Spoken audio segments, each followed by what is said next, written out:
Eh,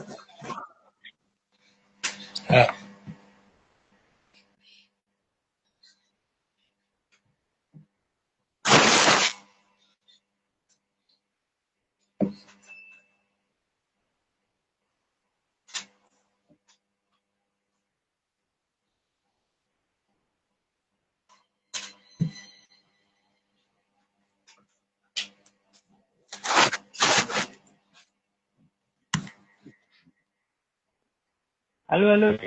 Dengaran nggak Halo, mas suara saya?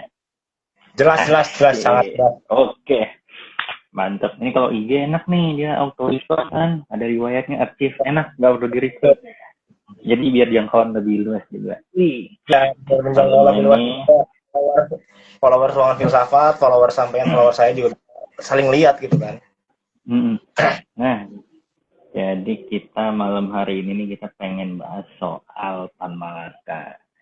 Jadi kan kemarin kita sudah bahas tentang imperialisme ya. Sebenarnya lompat sih, lompat harusnya yang ini pertama karena kemarin tuh ada kekeliruan saya netapin tanggal, jadi rada-rada apa sedikit keliru. Udah saya rapiin dulu tempatnya.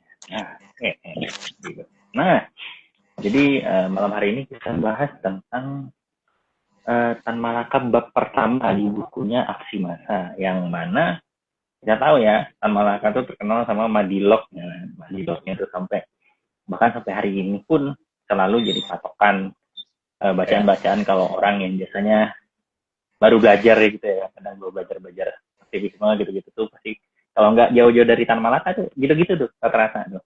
Dan ini salah satu bukunya sih nggak terlalu tebal ya, ya betul. sekitar 100, kayaknya 120-an ya Mas Ramadan ya, 120-an 110 halaman sih kayaknya. kalau dan segala macamnya ya. Ya kurang lebih segitu, dan ini menurut saya juga menarik ya karena uh, lebih apa ya, lebih menyentuh ya ke gerakan itu sendiri. Karena kalau di Madilog kan kita tahu itu kayak cara berpikir, sejarah logika mistika gitu-gitu kan, Ya, sama bagaimana pada akhirnya dinamika lah, kayak curhatan ya, kayak Mas Ramadan komen kemarin itu ya, curhatan kegelisahannya gitu kan. Nah pada malam hari ini kita sama-sama dengan Mas Ramadan, kita akan bahas istisar tentang riwayat Indonesia. Nah kebetulan mungkin ada follower-follower baru yang belum kenal Mas Ramadan. Nah, jadi beliau ini juga salah satu dulu aktif juga di BAF gitu kan, Mas ya, Ramadan di Universitas Gunung Jati, di BAF, terus juga berkecimpung juga di ruang filsafat juga, sempat beberapa kali nulis, dan beliau juga concern juga ya tentang isu-isu sejarah, uh, Tionghoa juga, sekarang ya, juga betul. sedang riset gitu kan, dan masih berjalan lebih jauh. Nah pada malam hari ini Mas Ramadan bakal bahas tentang itisar, tentang riwayat Indonesia itu Ya, salah satu bab yang ditulis oleh Tan Malaka. Nah mungkin waktu dan tepat dipersilakan Mas Ramadan untuk oke. melanjutkan sesi ini. Bismillahirrahmanirrahim. Assalamualaikum warahmatullahi wabarakatuh. Selamat malam para pemirsa dari Ruangan Filsafat. Di sini saya Ramadan Alexandri akan sedikit menjelaskan dan memaparkan secara lebih lanjut terkait tentang ikhtisar sejarah Indonesia menurut Tan Malaka di bukunya Aksi Massa ya. Karena pada dasarnya Tan Malaka ini adalah seorang ideolog sosialis, lebih ke sosialis ya, bukan ke komunis. Karena beliau ketika gabung ke PKI waktu itu juga nggak lama ya, waktu kalau nggak salah ketuanya masih Semaun, waktu itu keluar gitu. Beliau itu lahir 2 September 1897 dan meninggal tahun 1949 di Selopanggung, Kediri, Jawa Timur. Memang secara kronologis karya-karya Tan Malaka ini cukup dianggap misterius ya, terutama ketika awalnya berbicara Narda Republik Indonesia gitu kan, atau awal Republik gitu, berdirinya Republik Indonesia tahun 1925. Ini Aksi Massa ditulis tahun 1926 ketika beliau sedang melakukan pelarian ke Singapura dengan nama Tionghoa Tang Siong atau siapa saya lupa gitu ya.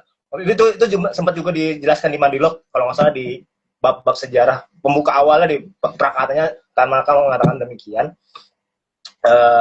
Terus di bab satu ya di Aksi Massa menarik ketika revolusi dianggap sebagai satu cara politik yang paling, ya bahasa politik sekarang bisa dibilang katakan radikal gitu ya, lebih menggebrak karena pada saat itu karena status quo politik kolonial pada saat itu memang sangat mencekik ya, apalagi kemarin kita sempat membahas di Zoom waktu itu. Kemarin imperialisme gitu. Imperialisme itu kan memang salah satu sistem ekonomi yang mencekik karena memang yang menggerakkan itu kan orang Eropa, terutama para kolonial-kolonial seperti Amerika, Belanda dan Prancis ya, di negara dunia ketiga gitu. Nah, kalau kita berbicara ikhtisar sejarah Indonesia, setidaknya Tan Malaka menulis ada 3 bagian daripada ikhtisar sejarah Indonesia itu ya. Ada yang mengatakan ini, beliau mengatakan ada yang dari pengaruh luar negeri, ada yang pengaruh Hindu Buddha, dan asal mula Indonesia asli itu sendiri gitu. Kalau berbicara tentang ikhtisar dari pengaruh luar negeri, Nusantara ini kan karena overseas ya, ini saya anggap sebagai sebuah karya antropologis karena Ismail Fajri Alatas dalam siniarnya waktu itu bersama Bagus Mulyadi pun mengatakan bahwa Indonesia sendiri itu merupakan bangsa yang overseas gitu, overseas across ya, dari antar benua dan antar samudra gitu ya, yang menjadikan Indonesia bisa berkembang dari segi pengaruh budaya-budaya lain, bukan hanya budaya-budaya lokal gitu. Dan Tan Malaka mengatakan bahwa pengaruh luar negeri sangat kental karena memang Indonesia sebagai pusat atau titik penyeberangan dan pengaruh kerajaan Hindu Buddha gitu ya, pengaruh kerajaan Hindu Buddha di unsur yang kedua gitu, karena kita tahu bahwa Kutai Kartanegara sekarang kerajaannya dulu di abad ke-5 Masehi itu berdiri ya, Kutai Kartanegara dengan raja pertamanya kalau nggak salah namanya Mula Warman gitu. Itu kan Buddha, dan eksis lagi Majapahit di Jawa hingga akhirnya Singasari dan Majapahit terakhir sebelum Mataram Islam datang gitu ya. Dan Tan Malaka mengakhiri ikhtisar sejarah Indonesia ini di era Perang Jawa tahun 1825 sampai 1830 ya. Karena disitulah beliau anggap sebagai karakteristik feodal yang masih kental hingga saat ini. Mungkin sehingga era hari ini kita masih dihantui oleh definisi apa itu feodalisme gitu. Sementara itu ya kenapa ikhtisar ini menjadi penting, karena Tan Malaka ingin perjuangan bangsa Indonesia ini perjuangan bangsa yang utuh gitu. Sebagai bangsa yang utuh kita harus menghilangkan semua bekas-bekas kolonialisme, dan kita juga mesti mendekolonialisasi diri kita, terutama sudah sejak dalam pikiran gitu ya, menghilangkan nalar-nalar kolonialisme dan mendekolonialisasinya gitu. Tan Malaka ingin seperti itu. Makanya beliau juga menulis di dalam salah satu karyanya Merdeka 100% gitu. Artinya merdeka bukan tanpa sebuah proses politik, tapi lebih menekankan pada proses-proses ideologis, proses-proses yang dalam tanda kutip sekarang dikatakan radikal. Seperti itu. Mungkin ikhtisar itu dicukupkan demikian, nanti kita lanjutkan aja ngobrol dialog lebih untuk mengelaborasi ikhtisar ini, karena di aksi massa sendiri ikhtisar itu kan cuma 6 halaman ya, nggak salah dari halaman 20 sampai halaman 26 seperti itu. Menarik.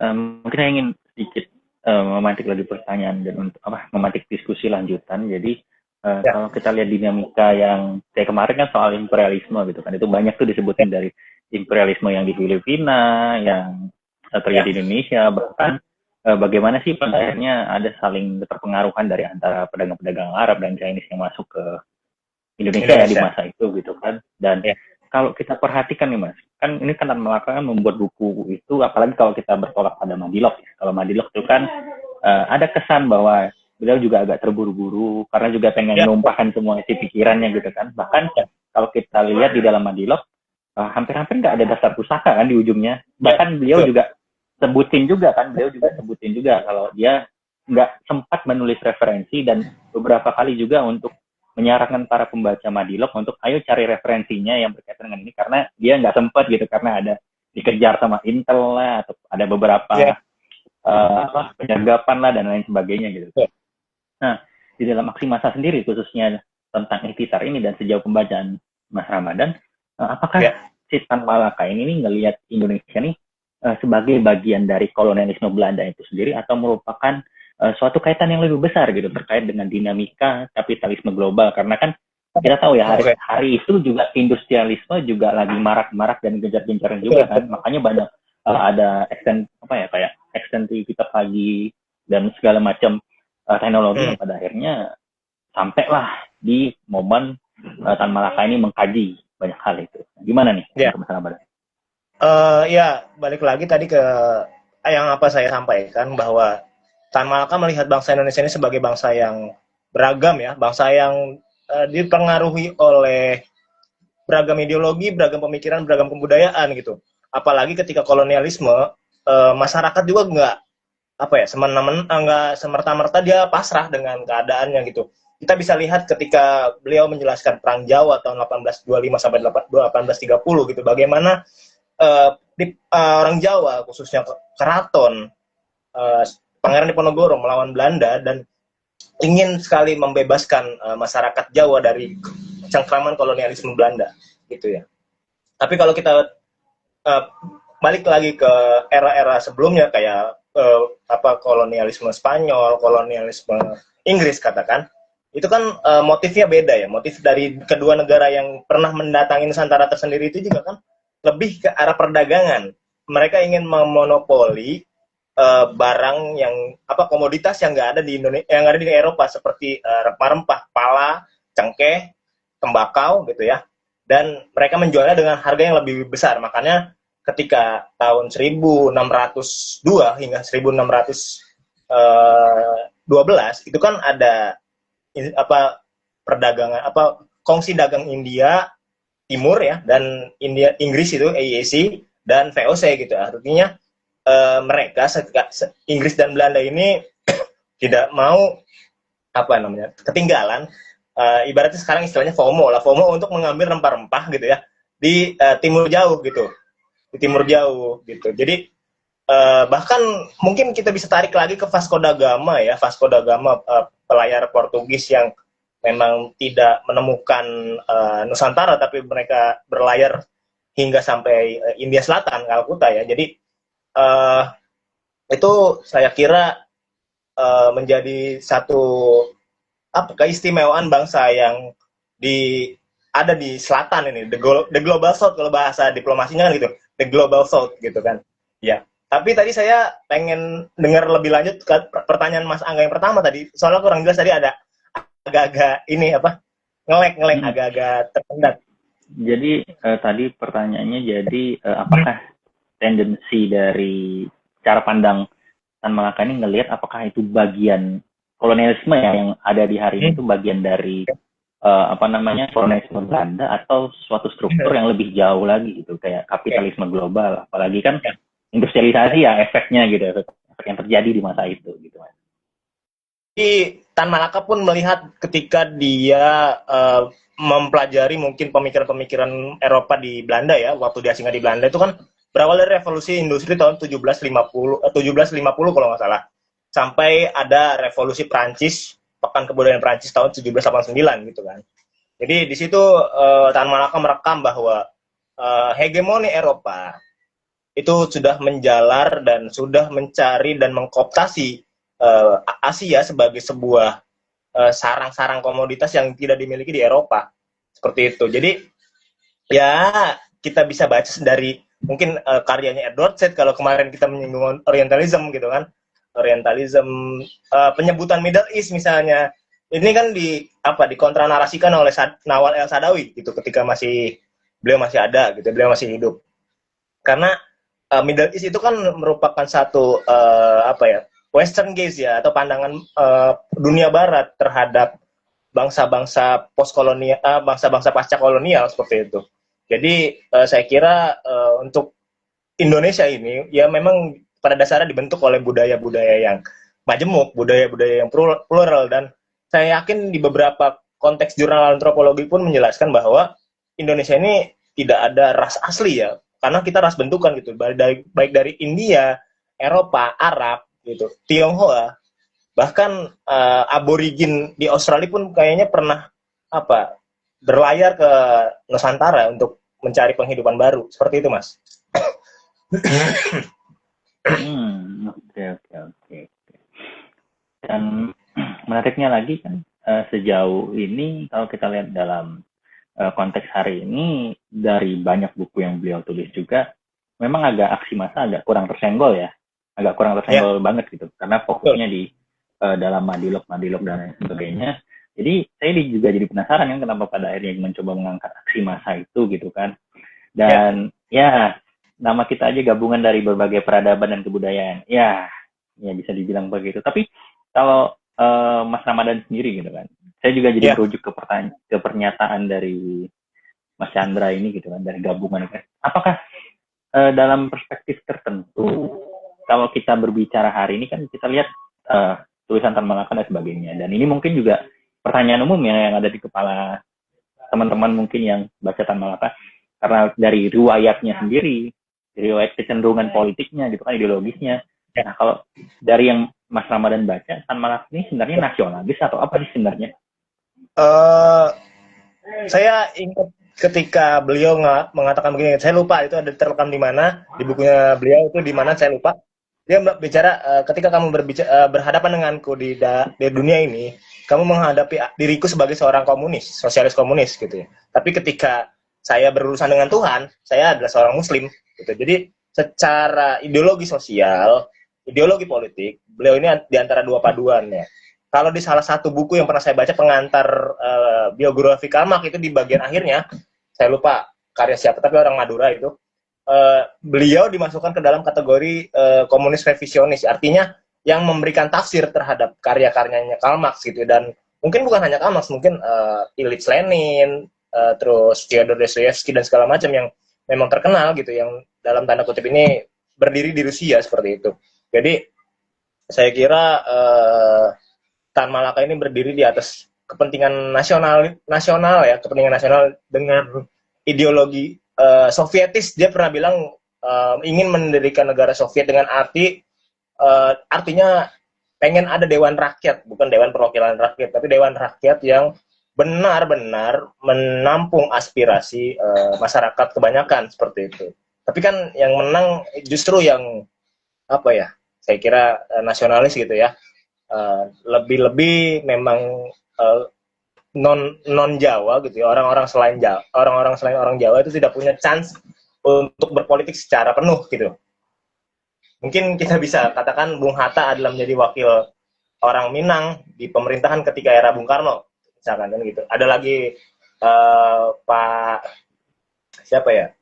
Ya Amir Sarifuddin, itu orang Sumatera juga, orang Sumatera Utara.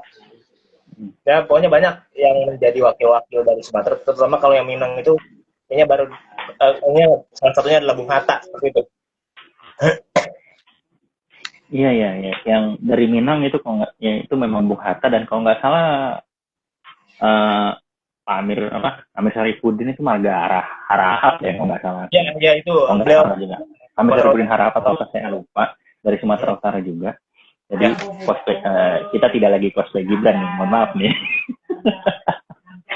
Jadi oke. Tadi kan kalau kita banyak pertanyaan gitu kan tentang, ya hari ini kita juga ngeliat kok kalau sebenarnya Tan Malaka ini perlu juga dibaca lebih jauh, kita pahami juga gitu kan. Jadi nggak sekedar kita ngeliat, oh dia ini mempertanyaan nasionalis atau gimana, karena sebenarnya beliau juga menjelaskan gitu. Jadi perdebatan antara apakah Tan Malaka ini nasionalis atau gimana sebenarnya udah bisa clear ya Mas, kalau kita bacanya nggak sekedar di pengantar gitu kan. Kalau di pengantar doang ya pusing ya kan, bingung nih ini apa gitu. Karena kebanyakan dari kita itu kan populernya adalah Madilog ya. Padahal Madilog itu Ya adalah salah betul. satu karya yang berat. Menurut saya berat dalam arti secara bahasa, secara runtutan sistematika pengetahuannya gitu ya. Dan kita melupakan beberapa karya-karya Tan Malaka yang lain karena dikooptasi oleh salah satu media sosial yang sekarang sedang booming gitu, mengatasnamakan beliau gitu kan. Jadi saya kira Tan Malaka lebih dari sekedar Madilog dan harus dibaca keseluruhan. Minimal Madilog tersebut dirasa dan mempunyai elaborasi dari kita sendiri sebagai seorang pembacanya gitu ya, dan menafsirkan bahwa logika mistika itu bla bla bla bla. Apakah logika mistika itu terkait dengan agama, atau apakah logika mistika itu erat kaitannya dengan etika feodalisme Jawa misalnya. Ini kan harus kita telah masing-masing gitu, harus kita telah bareng-bareng supaya pembacaannya nggak berhenti di teksnya saja. Gitu. Bicaranya tidak saja. Banyak yang kalau misalnya, ya. Oke, kan Mas juga udah, ya kita juga mungkin udah sama-sama baca Madilog, kita udah baca tentang aksi massa. Nah, kalau misalnya orang pengen ya, misalnya pengen, kita agak melenceng dikit, pengen baca Tan Malaka, sebenarnya kalau mulai dari aksi massa tuh lebih baik atau harus ke Madilog dulu, kira-kira nih? Karena kan beda tebalnya juga beda nih kan. Gitu nih. Kalau bisa saya bukan simpulkan sih, rekomendasikan ya, baca dulu Narda Republik Indonesia atau Menuju Republik Indonesia yang tahun 1925. Kan udah ada tuh terjemahan yang lebih kita banget bahasanya, kita lebih populer lah bahasanya. Ada mungkin di Gramedia dan di toko-toko buku alternatif, atau mungkin kalau di Jakarta ada di Blok M dan sebagainya, gitu ya. Kedua, ya aksi massa ini, gitu. Terus dari penjara ke penjara, mungkin kan gitu. Dari penjara ke penjara, atau ada lagi pokoknya banyak buku-buku yang buku-buku tentang Soviet terutama gitu. Rumusan Soviet gitu. Politik Soviet itu penting. Rumusan politik Soviet bukan hanya dipahami sebagai bentuk daripada negara Rusia hari ini, Rusia modern, tapi memang sebuah gagasan politik yang memang itu apa ya? Kayaknya win-win solution kita ada di Soviet gitu. Bukan berarti kita harus jadi komunis ala Stalin atau Lenin gitu ya, tapi memang Soviet itu adalah kerangka framework politik yang framework politik yang memang harus dikaji gitu. Terutama anak ilmu politik, anak hubungan internasional itu kan harus menjadi kajian modern sebetulnya. Bagaimana Sovietism gitu ya dalam hal ini diberlakukan seperti misalkan mungkin kayaknya di Vietnam itu Sovietism kalau nggak salah. Makanya mereka bisa tahu penghitungan pajak hingga 8% hari ini, dan mereka kayaknya bebas dari COVID kan dengan lockdown dan dengan kebijakan politik yang memang untuk rakyat, karena memang mereka menganggap bahwa rakyat adalah investasi terbesar dalam pembangunan negara, kan seperti itu ya. Mungkin itu sih. Dan sebenarnya juga kenapa pada Soviet itu ke Rusia kayak gitu. Sovietnya ke Lenin, Sovietnya ke Stalin gitu kan. Jadi kita nggak bisa berkaca dari bagaimana Tan Malaka merumuskan Sovietisme itu sendiri gitu. Dan sebenarnya gini juga ya, kalau kita lihat lagi, orang-orang kayaknya mungkin lebih sudah familiar dengan Soviet ini sudah pasti komunisme, gitu kan? Bahasanya mendengar Soviet. Kan kalau kita tarik secara definitif ya, Soviet itu kan bukan merujuk pada suatu ideologi ya sebenarnya, tapi bentuk suatu kerangka organisasi gitu kan. Soviet kayak kolektif loh. Soviet itu kan kolektif kecil. Makanya kan disebut Uni Soviet karena persatunya seluruh Soviet, seluruh kolektif, jadi Uni Soviet, Union. Nah, orang-orang juga mikirnya Soviet udah pasti, ya udah kayak Rusia, Soviet. Enggak. Sebenarnya yang harus kita pahami dulu ketika Tan Malaka berbicara di aksi massa, berbicara di Madilog, kalau Soviet itu sebenarnya bukan suatu problem untuk ideologis yang patok ke kolektif gitu, tapi lebih ke bagaimana kolektif ini, gimana suatu misalnya kayak Iya, jadi kayak masyarakat nggak di kotak besar lagi gitu kan, nggak sentralis, tapi ya desentral dia mereka. Ini ada ketentuan lagi gitu. Dan yang menarik ketika saya mendengar kata-kata Rocky Gerung ya untuk mendefinisikan kegagalan negara gitu ya. Artinya negara gagal untuk mendistribusikan keadilan gitu. Bahwa keadilan ini kan dimiliki setiap peradaban, setiap bangsa ya. Satu tempat yang punya sistem politik dan punya sistem kenegaraan dan ada rakyatnya, itu kan pasti kan harus ada pendistribusian keadilan gitu. Keadilan kan nggak selalu sama, tapi keadilan itu adalah penempatan sesuatu pada tempatnya, kan itu adil tuh gitu kan. Jadi ketika memang kita belum bisa merumuskan bagaimana cara mendistribusikan keadilan, itu jangan terlalu menggebu-gebu berbicara atas nama rakyat, kan seperti itu. Ini kan kita berkaca dari mungkin pidato presiden tadi misalnya gitu kan. Ya, selama distribusi keadilan itu belum terjamah dengan dirasakan banyak rakyat gitu ya. Ya, bekerjalah lebih giat untuk itu gitu kan. Mungkin aku ada terpantik satu pertanyaan yang mungkin agak jurang dikit ya. Aku pengen nanya jadi. Eh, kita sudah pasti tahu lah ada slogan kita adalah negara yang besar. Kita sudah Betul, pasti paham lah slogan itu. Dan betul, apakah Tan betul. Malaka melihat itu sebagai sebuah keunggulan untuk melakukan implementasi dari aksi massa, atau memang Hmm, justru itu perlu dikonsolidasikan lebih lanjut lagi, Mas? Karena kan kita ada bangsa yang besar itu sangat apa ya, sangat bisa dalam perspektifku ya, pendapatku itu harus banyak ukuran tertentu yang kita gunakan. Apakah kita betul, betul. ini perlu begini Di, begitu gitu. Nah, kalau ya, perspektif Mas Ramadan gimana setelah dari aksi massa itu? ikhtisar sejarah Indonesia sendiri mengatakan bahwa bangsa kita bisa seperti itu, tapi harus menghilangkan nalar-nalar inlander ya, bahasanya ya, nalar-nalar yang kelas subordinat daripada bangsa kolonial gitu.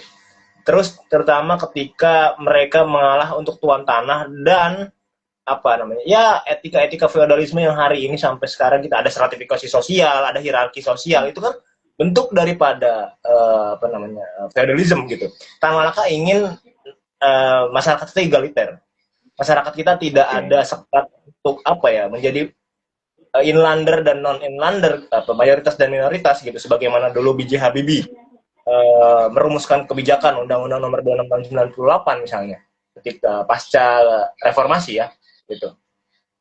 Jadi ya Tan Malaka ingin kita egaliter, menghilangkan apa namanya nalar-nalar Irlanda. Tapi kan apa mungkin 150 sampai 200 tahun Indonesia Belanda di sini itu kan juga menjamah apa sistem pendidikan ya, menjamah sistem pendidikan, menjamah bagaimana akses pendidikan hanya dimiliki oleh orang-orang ningrat, orang-orang ningrat gitu kan, orang-orang keraton, orang-orang keturunan bangsawan gitu, katakan ya THS, TH apa pokoknya ya sekolah-sekolah Belanda ketika itu cuma diakses oleh orang-orang tertentu.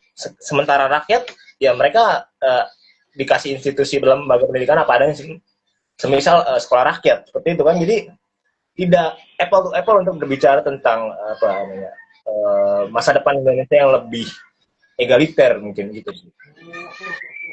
Karena dari Hmm. awalnya pun prinsip awalnya pun memang sudah kita sudah apa ya lebih kalau kata Tanaka tuh feodalisme itu susah lepas dari kita karena memang gak ada gerakan untuk ke situ, tidak ada revolusi untuk ke sana gitu. Itu yang saya Oke. stabiloin di apa buku itu. Feudalisme adalah Hmm. cara kita untuk keluar, apa feudalisme adalah hambatan kita untuk keluar daripada kesetaraan ya. Artinya untuk mendistribusikan keadilan kita harus setara dulu baru kita tahu kebutuhan-kebutuhan rakyat seperti apa. Begitu sih. Oke, oke, oke. Dan pada titik ini sepertinya Tan Malaka memang lebih menganjurkan revolusi total, gitu kan? Ya, betul. Revolusi total, nggak sekedar revolusi pada kemerdekaan politik, gitu kan? Karena kalau Ya, kita hanya mengumandangkan kemerdekaan secara politik, ya artinya kita memang merdeka secara politik, tetapi dalam sistem itu sendiri kayaknya masih terpengaruh banyak sekali ya dari ya. para apa inline apa bisa kita Dampak, bilang dampak kayak kalau para kolonialis, ya seperti itu. Dan kalau Mas Ramadan lihat lebih jauh lagi gitu kan, seberapa aplikatif pendekatan Malaka ini kalau kita berkaca pada hari ini? Kan karena kita tahu ya kondisi Indonesia hari ini bisa kita ya, bilang ya cukup itulah ya, tidak perlu kita ya, jelaskan ya, cukup banyak sisi yang ya. masih perlu dikritik, yang perlu kita kaji ulang gitu kan. Dan gimana nih menurut Mas Ramadan? Saya akan memulai itu dengan mengutip perkataan dari Prof. Magnis Suseno ya. Karena beliau mengatakan bahwa di kita di Indonesia itu tidak ada partai kiri. Setidaknya ketika pasca genosida G30S 65 ya, karena pemberedelan gerakan kiri, gerakan ideologi komunisme, sosialisme, kita tidak punya alat politik untuk menjadi pembanding konservatif kanan seperti itu. Dan hari ini Tan Malaka menjadi relevan karena kita berbicara tentang revolusi ya, kita berbicara tentang gerakan massa rakyat gitu, bahwa bagaimana ketika kita mau apa menetapkan satu sistem politik kenegaraan itu adalah republik, kita harus memang menyerahkan itu pada rakyat gitu. Kita nggak bisa menyerahkan itu pada elit gitu, itu jadi aristokratik gitu kan, aristokratik mungkin otoritarianisme gitu, lebih ke sana. Kalau misalkan kita berkaca pada definisi republik gitu, ya harus diberikan mandat itu kepada rakyat melalui mungkin saya katakan hari ini yang lebih win-win solution itu Sovietism gitu ya.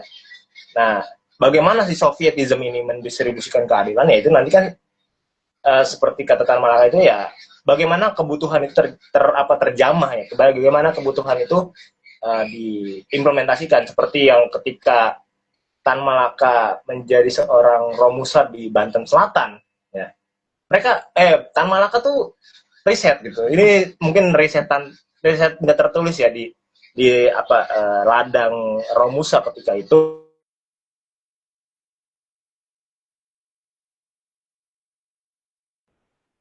Ya, besar badannya agak gangguan.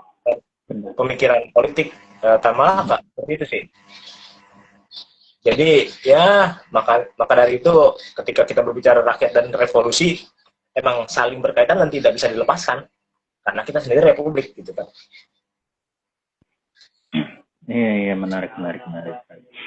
Nah, ayo teman-teman yang pengen bertanya ya, ataupun yang pengen berpendapat, silakan nanti bisa saya bantu juga untuk jadi pembicara di sini. Dan mungkin sambil kita nunggu teman-teman juga yang pengen bertanya, aku jadi pengen juga sedikit mengelaborasi kan gitu. Ya, ikhtisar tentang riwayat Indonesia gitu, tentang aksi massa. Dan kayaknya mungkin kalau kita ngambil tajuk dari judul bukunya itu sendiri gitu kan, aksi massa. Kayaknya mungkin aksi massa yang pengen dibentuk awal sama kayaknya sudah agak tercermin dari kejadian Pati kayaknya, Mas ya. Ya, betul. Mungkin masyarakat secara organis menerjemahkan karyanya Tan Malaka, aksi massa gitu, tanpa memang mungkin ya berbicara dari masyarakat Pati atau mungkin nenengisme yang memang berbicara tentang keresahan rakyat non teoritis gitu ya. Kita bisa anggap itu sebagai sebuah kemajuan nalar masyarakat Indonesia yang memang pada hari ini sudah ya terlihat signifikan lah. Walaupun nggak sebagian, ya walaupun nggak semua gitu, tapi karena mungkin akses dan keterjangkauannya kita masih terbatas, pendidikan publik itu mesti berlanjut hari ini. Seperti itu. Iya. Dan mungkin kayaknya kita ngelihat kejadian-kejadian yang belakangan ini marak terjadi juga. Aku ngerasa kayaknya ini juga momentum di mana orang-orang yang awalnya membaca Tan Malaka itu sendiri dari teori-teori politiknya juga mulai mengasah ingatan mereka kembali tentang teori yang sudah mereka dapatkan, cara pandang apalagi keindonesiaan itu ya secara empiris yang Tan Malaka masukin itu di tengah-tengah karyanya, kayaknya mungkin bisa lebih aplikatif lagi hari ini.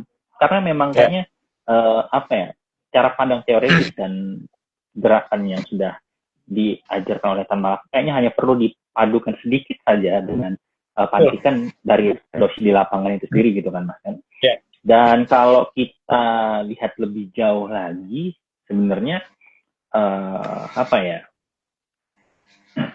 dalam banyak perpaduan itu sendiri sebenarnya apakah pada titik tertentu Tan Malaka ini masih perlu nggak sih sebenarnya, Mas? Kalau misalnya kita bawa buku Tan Malaka itu dikaji lagi ulang hari ini, ya, aksi massa, khususnya di bagian ikhtisar tentang riwayat Indonesia, apakah perlu kita menambahkan suatu formulasi lanjutan ataupun pendekatan dari bab itu, atau ada membuat bab baru lagi dari perspektifnya Mas Ramadan gitu kan? Karena kan kita tahu ya, beliau sudah memberikan dasar ini, gitu kan, supaya dinamika hari ini kan buku-buku, ya kita tahu kita ada mengkritik buku, ada yang membuatnya sebagai kayak meta gitu ya, diperpadukan dengan kondisi hari ini. Nah, kalau Mas Ramadan lihat sendiri, khususnya setelah membaca aksi massa tuh, apa sih yang perlu ditambahin ataupun sedikit direvisi sehingga dia dari zaman ke zaman itu lebih relevan gitu? Ya, agak relevan ya. Itu.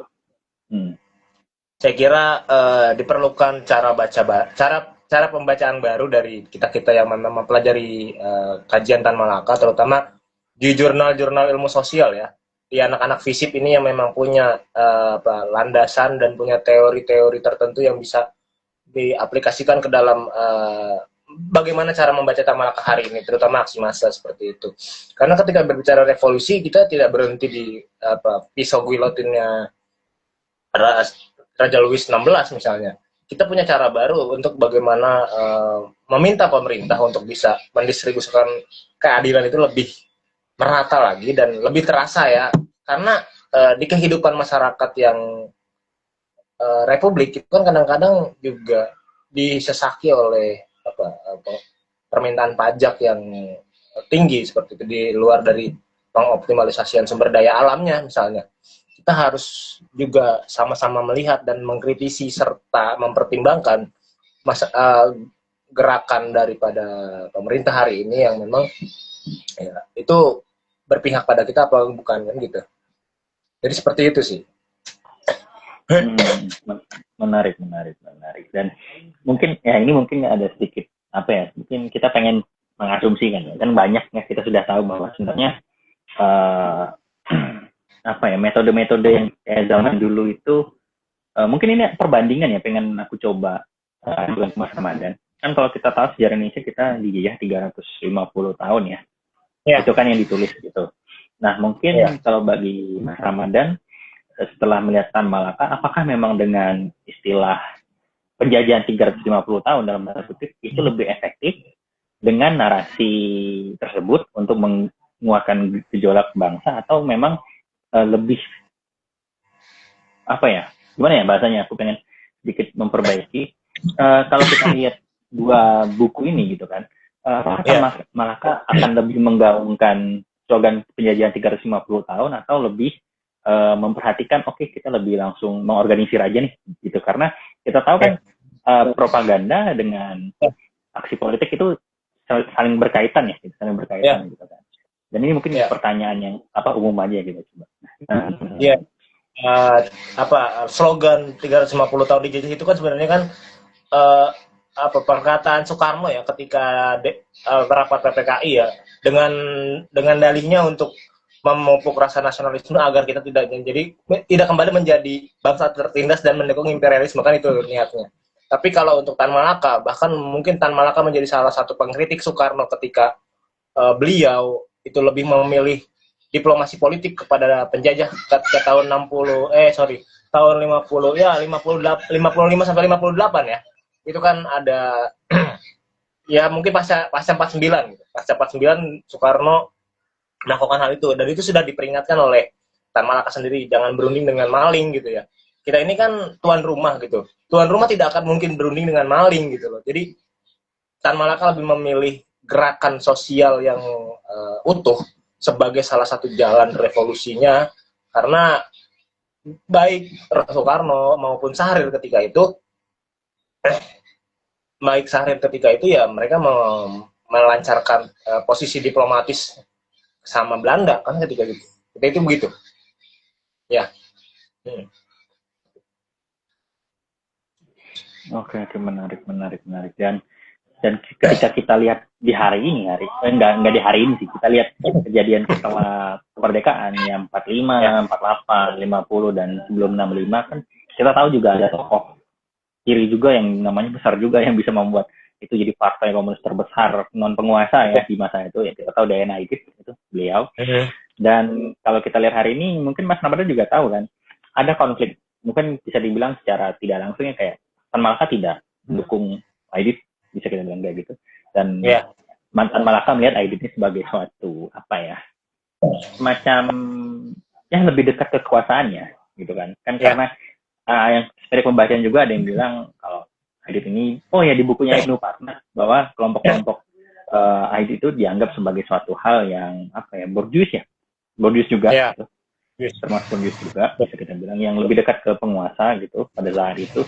Dan jika kan kita tahu Tan Malaka meninggal duluan ya sebelum Aidit pada akhirnya. Nah, jika Tan Malaka mungkin umurnya lebih panjang dan bertemu dengan Aidit, bayangan Mas Ramadan gimana nih lihat mereka berdua nih?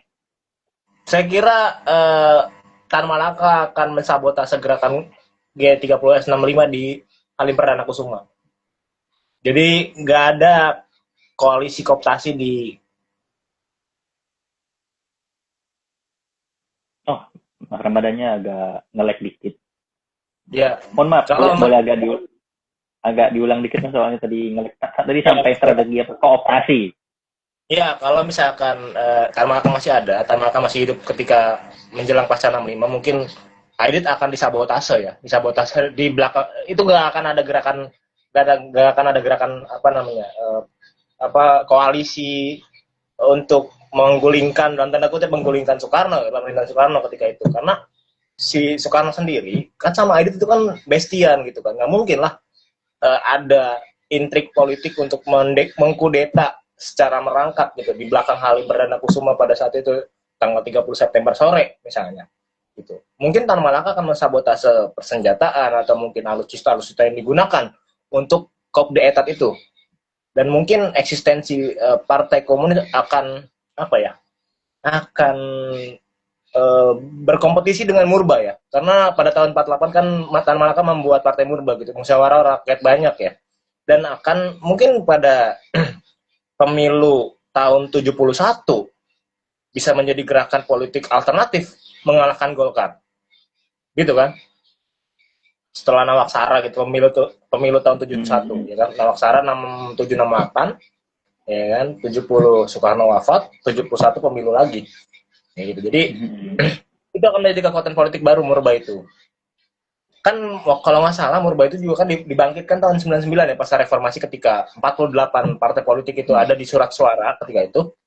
Tapi ya simpatisan dan pemilih elektoralnya sedikit kan gitu. Partai Murba itu akhirnya fusi lagi dia kan, fusi ke PDI iya kan, ke partai beragam partai nasionalis lagi gitu. Iya, betul.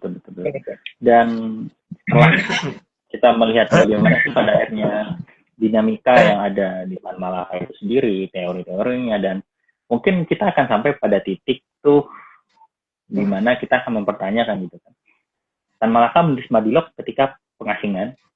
Mungkin aksi massa juga demikian di tengah pelarian kejar sonasi ini dengan bukti referensi yang sangat minim yang bisa dia masukin ke dalam daftar bacaan lanjutan untuk bagi para pembacanya. Jadi sebenarnya mungkin akan hadir suatu pertanyaan lanjutan. Gimana sih pada akhirnya kita itu dapat menguji keabsahan klaimnya Tan Malaka itu sendiri, khususnya dari buku aksi massa dalam melihat kondisi yang ada pada masa itu. Karena mengingat ya sangat terbatas sekali ya geraknya beliau ini. Ya. Halo, Mas, gimana? Selesai tadi ya? Pada dasarnya gini, karena buku-buku tersebut kan ditulis berdasarkan pengasingan dan pelarian, itu kan benar apa kata saya komen kemarin, itu sebuah curhatan, tafsir sosial mengenai kondisi masyarakat Indonesia hari itu pada zaman itu ketika menghadapi kolonialisme Belanda dan bagaimana narasi-narasi historis ke belakang mungkin sejak era kerajaan Hindu-Buddha dan overseas bangsa-bangsa luar gitu, dan mungkin setelah itu kerajaan Islam sampai ke Pangeran Diponegoro 1825-1830 itu menjadi sebuah tantangan bagi pembacanya agar bisa mengelaborasi lebih membumi lagi Tan Malaka, karena kita tahu bahasanya kan campuran ya, ada bahasa Tagalog, ada bahasa Belanda, ada bahasa Tionghoanya, Kantonnya gitu, karena emang beliau ini juga kan pernah ke Hong Kong ya, dia pernah melarikan diri ke Hong Kong kalau nggak salah tahun 20-an dengan nama samaran Kanton gitu, pakai bahasa Kanton seperti itu. Ya, banyak sekali. Jadi mungkin untuk menguji validitasnya itu kita bisa lebih ke arah kayak kita lihat aja ya buku-buku sejarah, mungkin kayak bukunya Fleke gitu-gitu kan, dan buku-buku sejarah Indonesia lainnya gitu yang bisa kita cocokin supaya pada akhirnya ini lebih bisa dianggap valid gitu untuk melihat bagaimana sih pada akhirnya Tan Malaka ini merumuskan suatu pendekatannya. Dan dan kalau kita kaji ulang mungkin kayaknya hari ini Tan Malaka itu perlahan mulai menunjukkan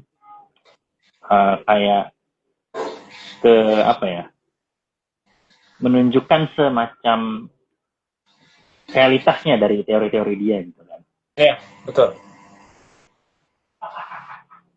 Oh, ini sebentar ada yang tanggapan spektrum dari Mas Malaka habis, buset. Ini pernyataan Malaka ini. Malaka habis ini. Spektrumnya memang nggak ada parpol hari ini, gitu kan. Kanan kiri jadi satu. Yang menyuarakan suara rakyat kecil memang nggak ada. Saya rasa memang perlu adanya partai kiri untuk menyuarakan suara rakyat. Nah, mungkin saya pengen bertanya ke Mas Rawan, kan? ketika kita melihat kondisi hari ini sebenarnya seberapa penting sih partai kiri untuk kita adain hari ini, karena kita ngelihat juga kaca dari Pati lah misalnya, beliau itu gerakan organik sekali. Apakah itu memang perlu dinaungi partai atau gimana?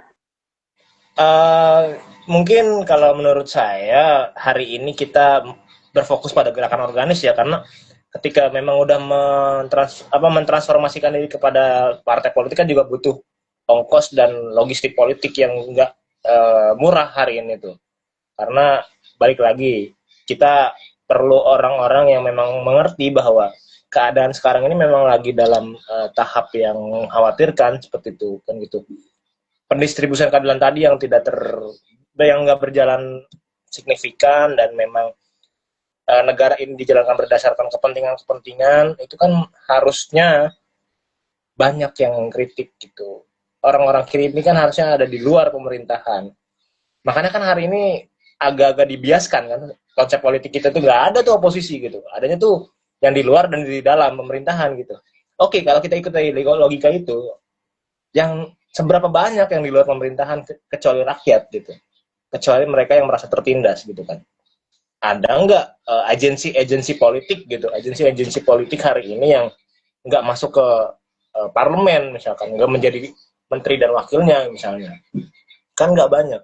Mungkin mayoritasnya ada di sana semua. Yang kita satu-satunya hari ini andalkan adalah gerakan organik seperti yang ada di Pati kemarin kan gitu. Karena memang itulah satu-satunya respon rakyat ketika menerima sinyal perlawanan dari pemerintah ya. Karena pemerintah itu kan yang mendistribusikan keadilan. Balik lagi, kalau beliau itu tidak mendistribusikan keadilan secara merata, ya masyarakat juga akan menuntut haknya, karena mereka juga bayar pajak toh. Gitu. Mereka juga bayar pajak. Semua lini kehidupan kita dari bangun tidur hingga tidur lagi itu ada pajak yang masuk ke negara. Ya. Jadi so far saya bilang kita lebih harus fokus dulu sama gerakan-gerakan organis ketimbang transformasi politik ke arah parpol ya, arah parpol. Iya. Berarti kita harus ya membangun dulu ya dari bawah gitu kan. Nah, mungkin ini juga jadi pertanyaan terakhir saya sekaligus untuk menutup diskusi kita pada malam hari ini, Mas. Dari pembacaan Ramadan, pengalaman baca Madilog, buku-buku Tan Malaka dan lainnya, termasuk aksi massa ini, kita tahu sempat ada perdebatan tentang gerakan rimpang atau rhizomatic movement ya. Rhizomatic movement. Menurut Mas Ramadan, apakah Tan Malaka ini mendukung gerakan rhizomatic atau tidak? Selama pembacaan saya sepertinya apapun gerakannya, apapun metode gerakannya, selama itu untuk mengkritisi dan mempertimbangkan kekuasaan, itu harusnya dijalanin sih. Karena metode gerakan sosial itu kan banyak ya, nggak hanya rhizomatic tadi kan, ada yang secara penuh, gitu kan, ada yang diplomasi politik dengan parlemen lawan misalkan gitu. Nah, rhizomatic ini menjadi salah satu media yang memang baru ya. Saya lihat mungkin spektrum baru, mungkin pasca reformasi ini saya baru lihat itu gitu. Ketika di rhizomatic di Batam ya kalau nggak salah tuh. Jadi itu menjadi salah satu cara baru, gerakan sosial baru yang mestinya bisa dielaborasi secara teoritis oleh anak-anak FISIP ya gitu. Terutama anak-anak ilmu politik dan mungkin hubungan internasional seperti itu. Oke, menarik. Berarti secara tidak langsung Tan Malaka lebih fokus, bukan tidak peduli ya, mau itu gerakan rhizomatic, gerakan yang sudah ada di dalam serikat, ataupun gerakan yang sudah dikonsolidasikan, selama yang terpenting itu menciptakan tujuan yang sudah dikaji dalam kerangka revolusioner, lakukan. Ya, betul. Karena dia kan mengawali buku aksi massa itu kan dengan revolusi, dengan tujuan daripada gerakan sosial itu kan gitu. Adapun metodenya pun beragam gitu, nggak pernah menunggalkan caranya, nggak pernah menunggalkan sistemnya. Yang penting selama ketiranian itu tumbang, ya rakyat menang, gitu aja.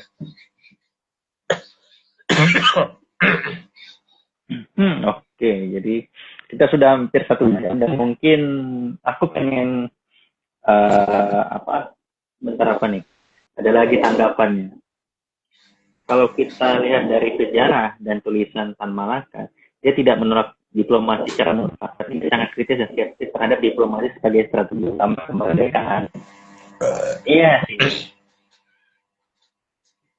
bisa kita bilang demikian.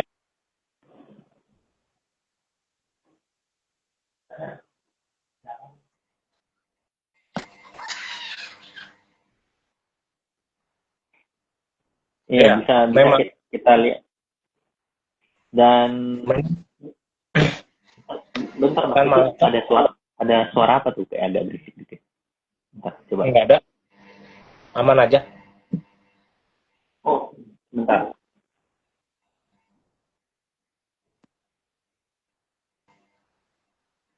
Suara kipas. Oh, kayak ada noise dikit, tapi nggak tahu dari mana noise-nya. Oh, hilang-hilang Iya. datang noise-nya. Oke, jadi mungkin aku pengen nanya ke Mas Ramadan. Setelah Iya. pembahasan Mas Ramadan tentang Tan Malaka, closing statement yang bisa Mas Ramadan tegaskan dari cara pandang Tan Malaka ini dan perspektif Mas Ramadan sendiri itu apa? Sebagai penutup diskusi kita pada malam hari ini. Tadi sebenarnya belum kerekam sama Mas Angga gitu. Tadi saya ngomong ketika ketiranian tumbang, disitulah rakyat menang. Dah mungkin itu sih closing statementnya. Karena kan itu tujuan Oh, revolusi kan. iya, iya.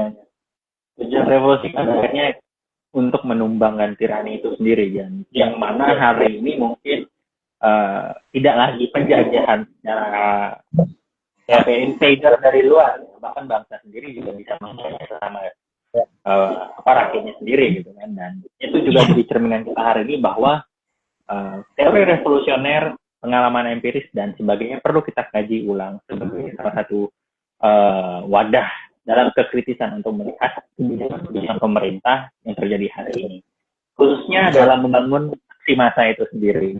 Iya, betul. Ya. Pokoknya kita Hmm. tumbangkan ketiranian itu kan. Iya, iya, betul, betul. Oke, Mas Ramadan. Thank you, Mas Ramadan. Thank you, Mas Ramadan. Teman-teman, terima kasih banyak juga yang sudah bergabung. Dan kalau teman-teman ada yang ketinggalan, ini recordnya bakalan saya upload di sini juga, di Instagram, dan nanti mungkin akan saya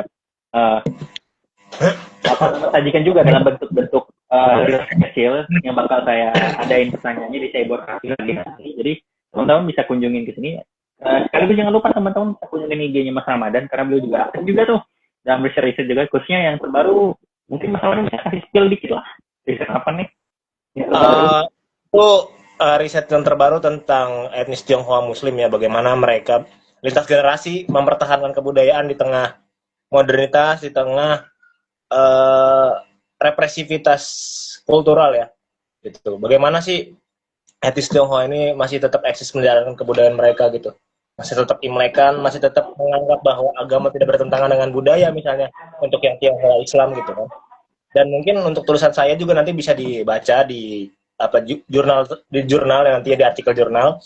Saya menulis tentang strategi bertahan hidup keagamaan umat Konghucu di era Orde Baru ya. Karena Orde Baru bertahan 32 tahun dari 1966 hingga 1998. Itu nanti saya kabari jurnal itu kalau terbit gitu. Pasti bakal terbit insya Allah. Oke, jadi nanti teman-teman yang pengen lihat tentang kajian itu bisa kunjungin Instagramnya Mas Ramadan dan jangan lupa di follow ya. Jadi nanti teman-teman bisa lihat update-nya lagi terkait jurnal yang sedang Ramadan itu. Dan teman-teman bakal ada sampai nanti sekitar 5 bab ya. Jadi dari kemarin sudah sama hari ini sudah masih ada 3 bab lagi yang akan kita bahas tentang Tan Malaka. Ini nanti teman-teman bisa pantengin lagi, follow Instagramnya Mas Ramadan dan Mas Sahabat ya. Mas Ramadan, thank you sudah pada malam hari ini, seru banget. Jadi mungkin nanti next kita ada diskusi lagi bareng-bareng sama-sama kita bahas. Selain Tan Malaka masih banyak lagi bisa kita bahas. Dan mungkin bisa bahas jurnalnya Mas Ramadan kalau sudah selesai. Boleh. Nanti kalau udah selesai saya bahas keduanya karena sebagai junior research assistant ya. Jadi nanti kita bisa kaji. Ya, jadi kita bisa kaji sejauh mana sih pada akhirnya masih relevan pada akhirnya ini. Oke.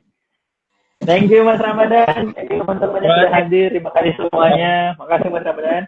Izin saya close ya Mas Ramadan. Selamat beristirahat Mas Ramadan. Sampai ketemu di diskusi selanjutnya. Thank you. Oke. Yuk. Saya close ya. Ya.